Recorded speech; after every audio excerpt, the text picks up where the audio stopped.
Hello बच्चों, अस्सलाम वालेकुम। Welcome to the world of concepts. तो आज की वीडियो के अंदर हम शुरू करने जा रहे हैं हमारा topic number 3.2 buffer solutions and their applications. Buffer solutions जो होते हैं वो क्या होते हैं? लेक्चर को शुरू करने से पहले वीडियो को लाइक करें और चैनल को सब्सक्राइब भी कर लें। अब हम चलते हैं बफर सॉल्यूशन की तरफ। बफर सॉल्यूशन क्या होता है, उसका मतलब क्या होता है, कैसे बनाते हैं, सारा इस वीडियो के अंदर, इस लेक्चर के अंदर हम डिस्कस करेंगे और डीपली डिस्कस करेंगे। ईच एंड एवरी कॉन्सेप्ट को अच्छे तरीके से समझने की कोशिश करेंगे। अब बफर सॉल्यूशन बेसिकली वो सॉल्यूशन होता है, बफर सॉल्यूशन वो सॉल्यूशन होता है जो पीएच को मेंटेन करता है। पीएच बेसिकली मतलब power of concentration of hydrogen ion. किसी भी सॉल्यूशन के अंदर जो एसिडिटी है किसी भी सॉल्यूशन की, वो हमें बताता है पीएच। पीएच एक स्केल होती है, डिवाइस भी होती है, या एक न्यूमेरिकल वैल्यू भी होती है जो हम कैलकुलेट भी करते हैं। ये हमें बताता है कि एसिडिटी कितनी है किसी भी सॉल्यूशन की, किसी भी सॉल्यूशन की एसिडिटी कितनी है, तो हमें पीएच बताता है। बेसिकली ये पीएच कैलकुलेट क्या करता है? पावर ऑफ हाइड्रोजन आयन को कैलकुलेट करता है, क्योंकि हमें पता था कि एसिड वो होता है जो हाइड्रोजन आयन को डिनोट करता है, डोनेट करता है। क्या करता है? डोनेट करता है, मतलब दे देता है किसको? बेस को।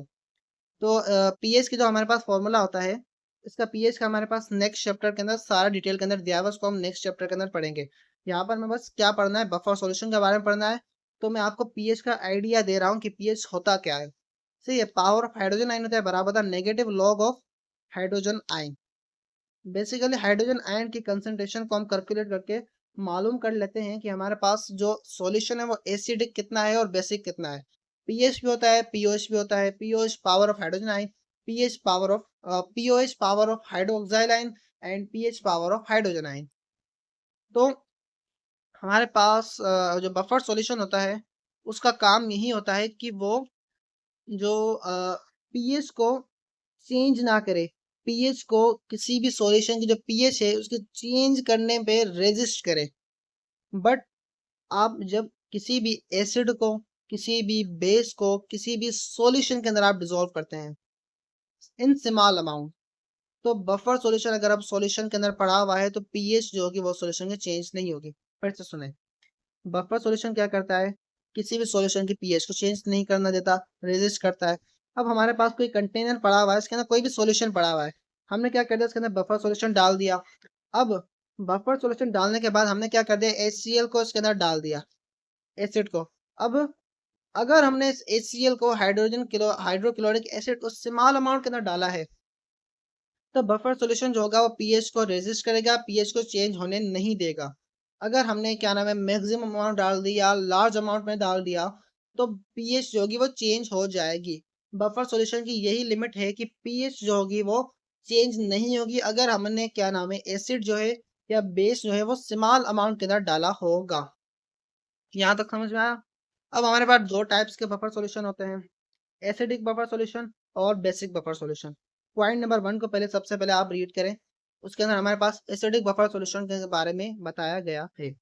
रीड कर लिया? अब मैं आपको समझाता हूँ कि क्या लिखा हुआ है। देखिए, पीएच की वैल्यू 1 से लेके 14 तक चलती है। 1 से लेके 14 तक पीएच की वैल्यू होती है। 1 से लेके 7 तक जो वैल्यू, 1 से लेके 6 तक जो वैल्यू होती है पीएच की, वो एसिडिटी को शो करती है। 7 से अबव बेसिसिटी को शो करती है, और 7 जो होता है वो न्यूट्रल को शो करता है पीएच की वैल्यू। स्केल के ऊपर हम मालूम करते हैं जब पीएच की वैल्यू, तो हमारे पास ये वैल्यूज आती है। 1 to 6 acidity, above 7 basicity, 7 acidic and basic, neutral react करेगा। जैसे हमारे पास साल्ट जो होता है वो न्यूट्रल भी होता है, तो इधर न्यूट्रल कंपाउंड होगा वो, जिसकी क्या नाम है पीएच जो होगी वो 7 होगी। अब बफर सॉल्यूशन जो है वो इस पॉइंट के अंदर लिखा गया है कि एसिडिक बफर सॉल्यूशन वो सॉल्यूशन होता है जिसके अंदर हम, एक हमारे पास वीक एसिड होता है और हमारे पास एक साल्ट होता है, किसका? स्ट्रॉन्ग बेस का। कैसे बना, मैं आपको समझाता हूँ। देखें, हमने एक HCl CH3COOH लिया, हमने एसिड लिया। हमने क्या किया, एसिड को रिएक्ट करवाया NaOH के साथ। सही, तो क्या होगा, रिजल्ट के अंदर हमारे पास CH3COO Na बनेगा प्लस H2O बनेगा। कैसे बना? देखिए, यहाँ पर हमारे पास क्या होगा, CH3COO के ऊपर नेगेटिव चार्ज आएगा, इसके ऊपर पॉजिटिव चार्ज आएगा, और Na के ऊपर पॉजिटिव होगा, इसके ऊपर नेगेटिव होगा। अब नेगेटिव पॉजिटिव के साथ, पॉजिटिव नेगेटिव के साथ, ये वाला आपस में मिलेगा इसके साथ, और Na आएगा मिलेगा और CH3COO के साथ। तो रिजल्ट के अंदर हमारे पास क्या बनेगा, वाटर बनेगा और CH3COO बनेगा। इस रिएक्शन को हम कहते हैं एसिड बेस रिएक्शन। रिजल्ट के अंदर हमारे पास क्या बनता है, साल्ट बनता है, जिसको आप न्यूट्रलाइजेशन रिएक्शन भी कहते हैं। साल्ट और वाटर बनता है, ऐसे रिएक्शन को हम कहते हैं न्यूट्रलाइजेशन रिएक्शन। सही। तो ये जो साल्ट है, ये वाला साल्ट, ये किस में से बना है, ये बना है स्ट्रॉन्ग बेस में से। कौन सा स्ट्रॉन्ग बेस, NaOH। NaOH जो है वो स्ट्रॉन्ग बेस है। तो यहाँ पर वही लिखा हुआ है, एसिड वीक हो, CH3OH वीक एसिड है, बट साल्ट जो हो वो स्ट्रॉन्ग बेस हो। क्या हो, स्ट्रॉन्ग बेस का बना हुआ हो। यहाँ तक है समझ में।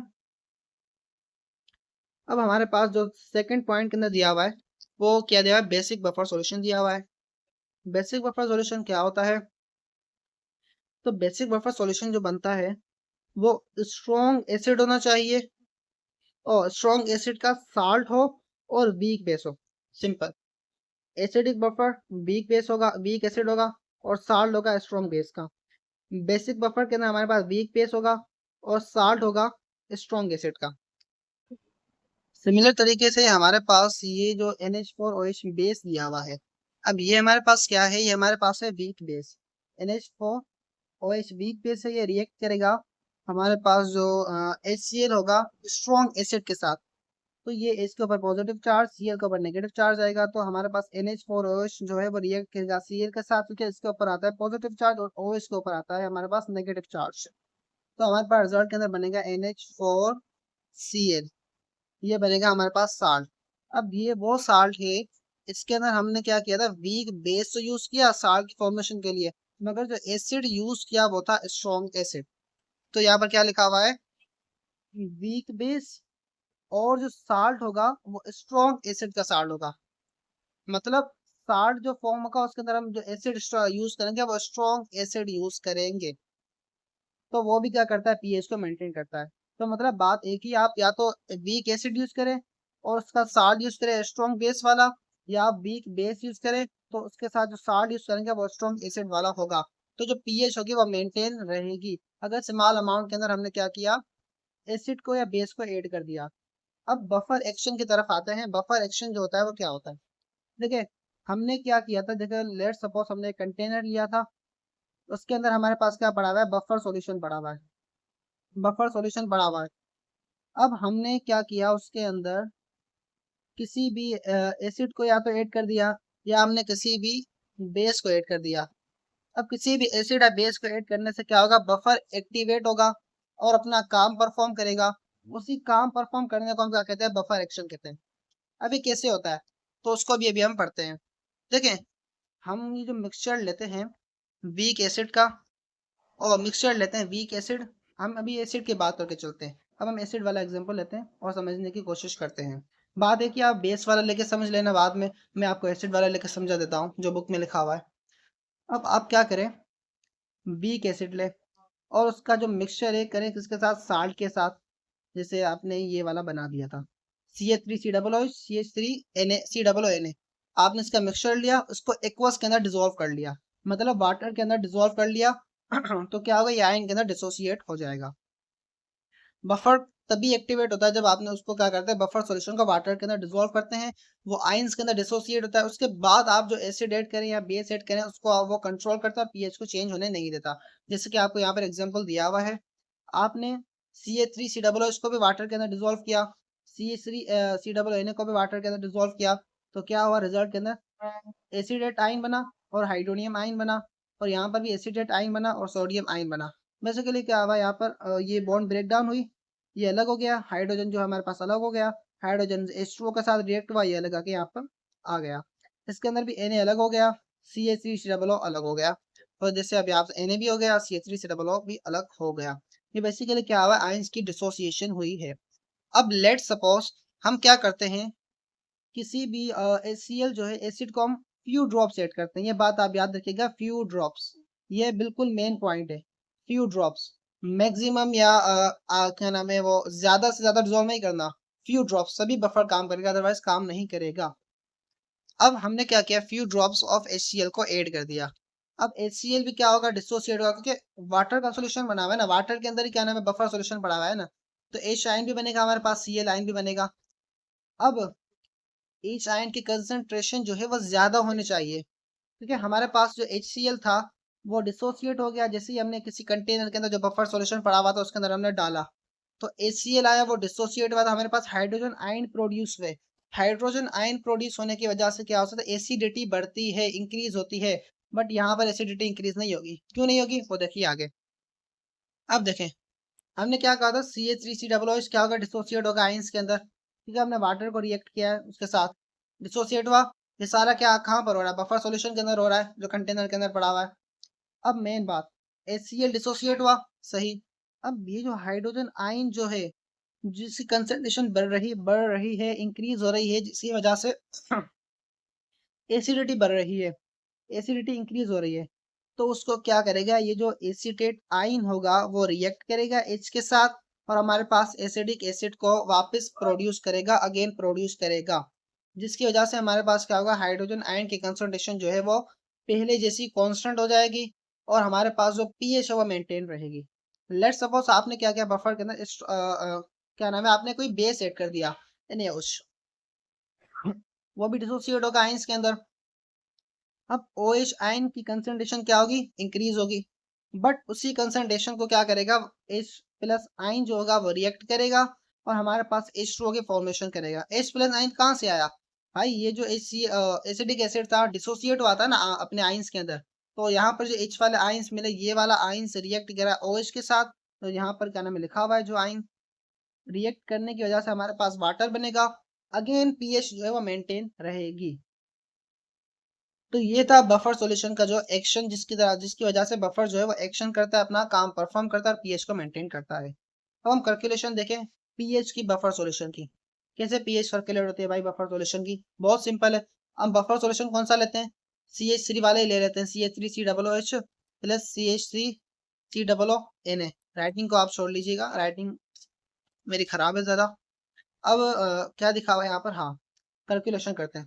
देखिए बेटा, मैंने आपको क्या कहा था, CH3 जो है COO Na, ये डिसोसिएट हुआ ना आइंस के अंदर, आपने ऊपर देखा था ना। अब ये वाला जो आइन है इसको आप कहते हैं कॉन्जुगेट बेस, क्योंकि ये एसिड है, इस एसिड की वजह से ये वाला आयन प्रोड्यूस हुआ है ना। इस एसिड ने हाइड्रोजन आयन को क्या कर दिया, क्या किया, डोनेट किया इस एसिड ने, जिसकी वजह से ये एसिड कहलाया। अब ये वाला जो एसीटेट आयन है, ये क्या करेगा, हाइड्रोजन आयन को एक्सेप्ट करके फिर से क्या नाम है ना, एसिडिक एसिड बनाएगा। तो इसको हम क्या कह सकते हैं, कॉन्जुगेट बेस कह सकते हैं, कॉन्जुगेट बेस। ये सारा आपने एसिड बेस के अंदर पढ़ा होगा, कॉन्जुगेट बेस क्या होता है, अभी भी मैंने आपको बता दिया कॉन्जुगेट एसिड बेस पेयर क्या होता है। ये एसिड है, इसकी वजह से ये जो एसिडेट आयन बना, जो हाइड्रोजन आयन को अगेन एक्सेप्ट करके हमारे पास एसिडिक एसिड बनाएगा, ये कॉन्जुगेट बेस कहलाएगा। अब यहाँ पर हाँ, अब हम चलते हैं constant calculation of pH of buffer solution. अब बफर सॉल्यूशन की पीएच जो होती है उसको हम कैलकुलेट करते हैं। आपको मैंने अभी अभी पढ़ाया था, जो CH3 है, COOH है, वो डिसोसिएट होता है आयंस के अंदर, CH3 और COO के अंदर, और H प्लस आयन के अंदर डिसोसिएट होता है, ऊपर लिखा भी हुआ है यहाँ पे, ये रहा। अब आपको पता है ये प्रोटॉन को डोनेट कर रहा है यहाँ पर, तो ये क्या कहलाएगा, एसिड कहलाएगा। अब ये जो एसिडेट आयन है, ये क्या करेगा, हाइड्रोजन को एक्सेप्ट करेगा, हाइड्रोजन को एक्सेप्ट करेगा, तो ये क्या कहलाएगा, बेस कहलाएगा। एक्सेप्ट करने के बाद ये क्या बनाएगा, एसिड बनाएगा, जो यहाँ पे लिखा हुआ है एसिडिक एसिड। तो इस बेस को आप कहते हैं कॉन्जुगेट बेस, क्या कहते हैं, कॉन्जुगेट बेस, सही है। अब हमने क्या कहा था, कि हम जो साल्ट यूज कर रहे हैं यहाँ पे, वो है स्ट्रॉन्ग एसिड वाला साल्ट, क्या स्ट्रॉन्ग एसिड का साल्ट है, स्ट्रॉन्ग एसिड वाला साल्ट है ना, CH3COO Na। हम एग्जाम्पल इसका लेके चलेंगे, क्योंकि बुक के अंदर आपको इसी एग्जाम्पल के साथ समझाया गया है अच्छे तरीके से। इसके अंदर NaCl जो है हमने यूज किया था स्ट्रॉन्ग एसिड, सही है, तो स्ट्रॉन्ग एसिड वाला साल्ट है। तो स्ट्रॉन्ग एसिड वाले साल्ट होने की वजह से इसकी जो इलेक्ट्रोलाइट होगा ना, ये जो एज इलेक्ट्रोलाइट बिहेव करेगा, वो भी स्ट्रॉन्ग इलेक्ट्रोलाइट बिहेव करेगा, क्या करेगा, स्ट्रॉन्ग इलेक्ट्रोलाइट बिहेव करेगा। मतलब जो CH3COO Na है हमारे पास, ये क्या है, स्ट्रॉन्ग इलेक्ट्रोलाइट है। क्यों है? क्योंकि ये स्ट्रॉन्ग एसिड के साथ एसिड को मिलकर बनाया हुआ है, जिसकी वजह से क्या स्ट्रॉन्ग इलेक्ट्रोलाइट है। भाई इसका मतलब क्या हुआ? इसका मतलब ये हुआ कि इसको जब हम वाटर के अंदर डिसॉल्व करेंगे, ये रैपिडली आयन के अंदर डिसोसिएट हो जाएगा, CH3 C नेगेटिव आयन के अंदर और Na प्लस पॉजिटिव आयन के अंदर डिसोसिएट हो जाएगा। सही है। जिसकी वजह से अज्यूम करते हैं हम, थोड़ा सा फर्क तो आ जाता है, नेग्लिजिबल फर्क, उसको हम क्या करते हैं, कट ऑफ कर देते हैं। हम अज्यूम करके चलते हैं जो कंसंट्रेशन होगी कॉन्जुगेट बेस की, CH3 C की, इस वाले कॉन्जुगेट बेस की, वो बराबर होगी हमारे पास जो कंसंट्रेशन है साल्ट की। ये स्ट्रॉन्ग इलेक्ट्रोलाइट है, ये कंप्लीटली डिसोसिएट हो जाएगा, कंप्लीटली डिसोसिएट होके हमारे पास जो CH3 C बेस बनाएगा। ठीक है। आपके पास जो ये हमारे पास साल्ट हुआ CH3 COONA, ये जब डिसोसिएट होगा तो सारा का सारा डिसोसिएट हो जाएगा आइंस के अंदर। क्यों? क्योंकि स्ट्रॉन्ग इलेक्ट्रोलाइट है, जिसकी वजह से हम कंसंट्रेशन को भी कांस्टेंट लेके चलते हैं और अज्यूम करते हैं कि कंसंट्रेशन क्या इक्वल है। सिमिलरली आपके पास जो हमने कहा था कि जो एसिड है, जो हमारे पास एसिड हमने यूज किया था, वो क्या है? वीक एसिड है। यहाँ पे आप देख भी सकते हैं, the original concentration of acid is equilibrium concentration. आपके पास जो एसिड हमने यहाँ पे यूज किया था, उसकी जो कंसंट्रेशन होगी एट इक्विलिब्रियम पॉइंट के ऊपर, वो बराबर होगी as a concentration of original acid. आप यहाँ पे देख सकते हैं कि हमने ऊपर लिया था HCl, ऊपर हमने HCl लिया था, हमने अज्यूम किया है कि इसकी जो कंसंट्रेशन है एसिड की, वो बराबर है एज अ कंसंट्रेशन ऑफ हमारे पास इक्विलिब्रियम कंसंट्रेशन। मतलब खास फर्क नहीं आया कुछ, ये अज्यूम करके हम चल रहे हैं। ओरिजिनल कंसंट्रेशन और इक्विलिब्रियम कंसंट्रेशन हमारे पास जो है वो बराबर है किसकी? एसिड की, जो हमने यहाँ पे यूज किया है। सही। अब हम चलते हैं एग्जाम्पल की तरफ, मेन एग्जाम्पल। आपको ये वाले पॉइंट अगर क्लियर नहीं हुई तो नीचे आपको परफेक्टली क्लियर हो जाएगी ये वाली सारी पॉइंट्स। अगर नहीं क्लियर हुई तो आप या तो रिवाइज कर लें पीछे से, या क्यों मतलब क्या ये ओरिजिनल के बराबर है, सारा अभी एग्जाम्पल के अंदर मैं क्लियर करूंगा आपका। अब देखें, हमने एज्यूम किया है समझने के लिए, प्रॉब्लम को समझने के लिए, कि हमारे पास जो ईच कंपोनेंट है वो हमारे पास 1 मोल है। मतलब एसिटिक एसिड और सोडियम एसिडेट जो हमारे पास 1 मोल पड़ा हुआ है। हमारे पास जो वॉल्यूम दिया हुआ है वो 1 डेसीमीटर को हमने वॉल्यूम अज्यूम कर लिया है। सही। अब जो हाइड्रोक्लोरिक एसिड हम यूज कर रहे हैं पीएच को चेंज करने के लिए या चेक करने के लिए कि बफर काम करता है कि नहीं, वो हम 0.01 मोल कंसिडर करके चलते हैं, जिसकी हम एडिशन करेंगे और चेक करेंगे पीएच को मेंटेन हो रही है। सही। अब हमारे पास जो CH3 COOH की हमारे पास 1 मोल कंसंट्रेशन है, और हमने कहा था कि हमारे पास जो बेस हमने हमारा जो साल्ट यूज किया था उसकी कंसंट्रेशन क्या होगी? 1 मोल होगी।